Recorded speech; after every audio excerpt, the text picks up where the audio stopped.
साहेब एका भीम सैनिकाचा जय भीम. वृत्तपत्रामध्ये महाराष्ट्र राज्य सरकारने आणलेल्या धर्मांतरण बंदी कायद्याबद्दल वाचलं. त्याच्यामध्ये आपली भूमिका सुद्धा वाचली की आपण या धर्मांतरण बंदी कायद्याच्या विरोधात माननीय उच्च न्यायालयामध्ये जाणार आहात. हे ऐकल्यावर एक प्रश्न निर्माण झाला.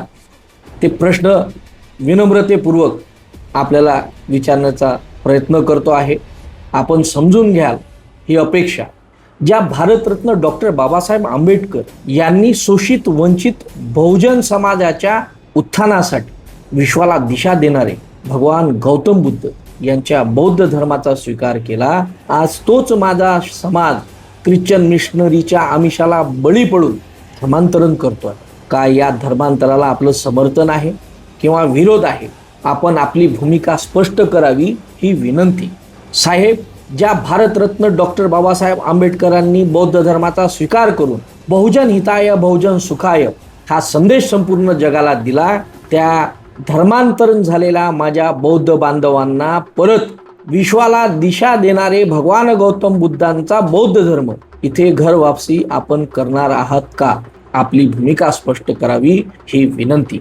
साहेब, ज्या भारतरत्न डॉक्टर बाबासाहेब आंबेडकरांनी ज्या भारताचं स्वप्न बघितलं, छत्रपती शिवाजी महाराज यांनी ज्या भारताचं स्वप्न बघितलं, ते स्वप्न पूर्ण करण्यासाठी आपण समोर यावं. भीमशक्ती सोबत शिवशक्ती ही खांद्याला खांदा लावून आपल्यासोबत कार्य करायला तयार आहे.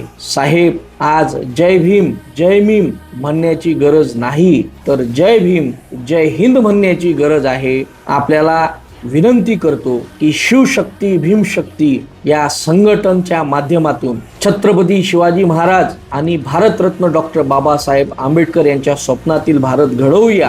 म्हणून कृपया या विनंतीला आपण सन्मानपूर्वक विचार करावा ही विनंती, आणि आपली धर्मांतरण या विषयाची भूमिका स्पष्ट करावी ही विनंती. आपला भीम सैनिक. जय भीम जय हिंद.